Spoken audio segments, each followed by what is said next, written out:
चुनावको मिति नजिकिँदै गर्दा अहिले सामाजिक सञ्जालहरूमा क्रिया, प्रतिक्रिया र सबैको आआफ्नो डिफ्रेन्स ओपिनियनहरू देख्न पाइन्छ। कोही भन्छन् होइन नयाँसँग त अनुभव नै छैन, अनुभव नभएकालाई जिताएर के गर्नु।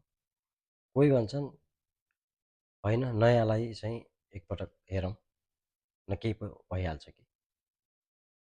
अब यसमा दुईवटा कुरा छ।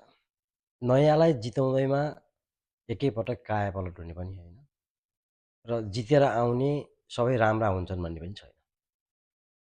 र दोस्रो कुरो, नयाँ भनिरहँदाखेरि हिजो 7 सालमा काङ्ग्रेस नयाँ थियो, 51 सालमा एमाले नयाँ थियो, 64 सालमा आएको माओवादीलाई पनि हामीले नजिताएका होइनौँ र राष्ट्रिय राजनीतिको शिरमा नपुर्याएका होइनौँ।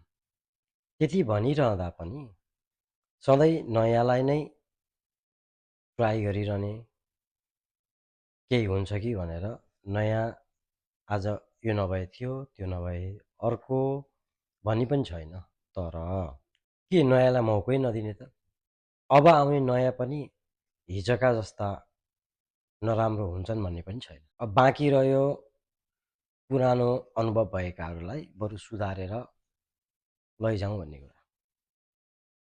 अब पुरानो अब सुध्रिने नेताहरूको अनुभव केमा छ त? सुशासनमा? पक्कै छैन। यदि सुशासनमा अनुभव थियो भने आज देशको अवस्था यो हुने थिएन। विकासमा अनुभव थियो भने विकासको लागि 46 सालबाट यता मात्र हेर्दाखेरि परिवर्तन भएको त देखिन्छ। तर त्यो योजनाहरू कहिलेका थिए? दूरगामी परिवर्तनहरू के भए? बाटोघाटो बन्नलाई कति समय लगाइरहेछन्? ठेक्कापट्टा कता गइरहेछ? त्यो पनि हेरिन्छ नि त।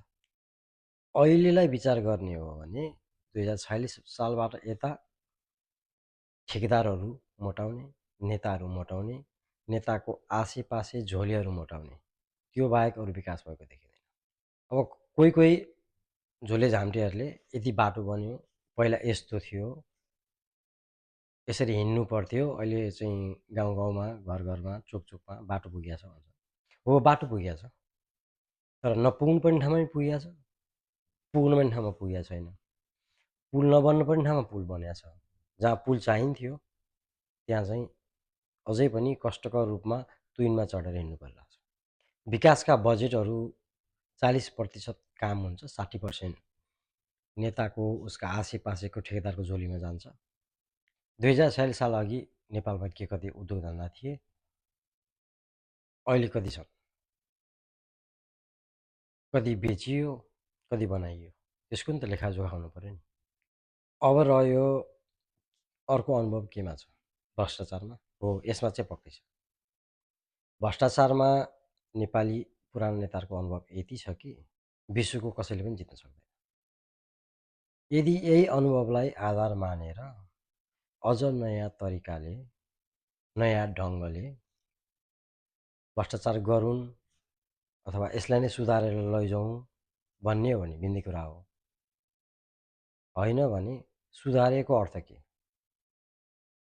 हिजो 12 वर्ष अगाडि गगन थापाको भाषण पनि त्यही थियो, आज पनि त्यही छ, अर्को 12 वर्ष पछाडि पनि त्यही हुनेछ। फरक के रहन्छ? कुरा गर्छन् देशलाई स्विजरल्यान्ड बनाउने, प्राकृतिक सम्पदाले भरिपूर्ण नेपाललाई नेपाल बनाउने हो नि। हामी त्यसमै खुसी हुनुपर्छ। स्विजरल्यान्ड किन बनाउने? म जस्तो हुने हो नि, रामे श्यामे हर्के जस्तो त पक्कै हुने होइन। किनकि मेरो पहिचान म हो नि, रामे श्यामे हर्के होइन। त्यसैले नेपालको पहिचान नेपाल हो, स्विजरल्यान्ड होइन। अनि अहिले बेलामा प्रसङ्ग उठ्छ, हाम्रो पूर्व प्रधानमन्त्री भन्नुहुन्छ कि घर घरमा ग्यासको पाइप जोडिदिन्छु, ग्यास पाइपबाट आउँछ। यो अलि हास्यास्पद भएन? के हाम्रो संरचनाहरू त्यो अनुरूप छ? त्यो अनुरूप अब संरचनालाई जान सकिन्छ? म त सम्भव देख्दिनँ। अनि महत्त्व के छ भ्यू टावरको? कि किसानले खेतमा हाल्ने मलको? अहिले उब्जनी कम भएर बङ्गलादेश, भारतबाट खाद्यान्न आयात गरिरहनु परेको अवस्थामा हामीलाई आवश्यकता के को? भ्यू टावरको, पानी जहाजको, घर घरमा ग्यासको पाइपको या मलको? अनि अर्को कुरो, चुनावमा नेताहरू गर्दैले गर्दाखेरि हामीहरू चाहिँ के गरिरहेछौँ भने फुलको माला लिएर स्वागत गरिरहेछौँ। फुलको मालाले होइन नि, प्रश्नले स्वागत गर्नुहोस्। हिजो जितेर आएका घर दैलोमा आएका छन् भने यो 5 वर्षमा के गर्नुभयो त्यो सोध्नुहोस्। यदि नयाँ आइरहेछन् भने अब आउने 5 वर्षमा के गर्नुहुन्छ? त्यस पछाडि के हुनसक्छ? देशको विकासको मोडल के छ? राष्ट्र विकास कसरी हुन्छ? कसरी गर्न सकिन्छ? कुन आधारमा गर्न सकिन्छ? त्यसको बारेमा रिसर्च के गर्नुभएको छ? र तपाईँले काम कसरी गर्नुहुन्छ? हो, प्रश्नले स्वागत गर्नुहोस् न, फुल र मालाले होइन।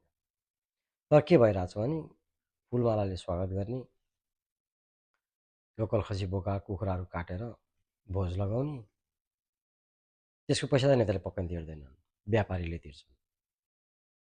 र जितेर आएपछि नेताहरूले गर्ने पहिलो कार्य भनेको आफूलाई चुनावमा सहयोग गर्ने व्यापारीहरूको हितमा निर्णय गर्नु हो, उनीहरूको हितमा काम गर्नु हो। त्यसो गर्दा के हुन्छ? महँगी बढ्छ र मारमा त हामी नै पर्छ। त्यसकारण अब हुने चुनावमा प्रश्नले स्वागत गर्ने गर्नुहोस्, भोट हाल्दा आफ्नो मत दिँदा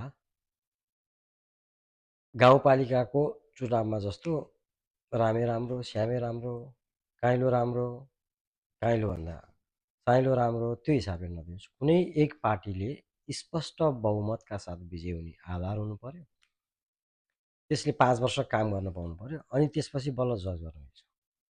अब भइरहेछ के, कसैको 30, कसैको 32, कसैको 60, कसैको 80, मिलेर सरकार बनाउने, मिलेर खाने, काम त नहुने।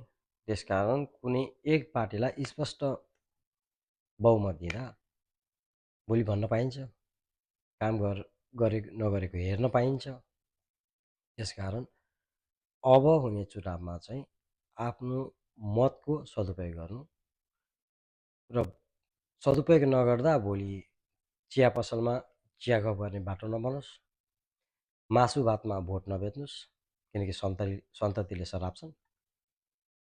मासु भात, पैसा र पेट्रोलमा यदि अब पनि बिकेर मतदान गर्ने हो भने नेपाल कहिले पनि बन्दैन। हो ध्रुव सत्य हो।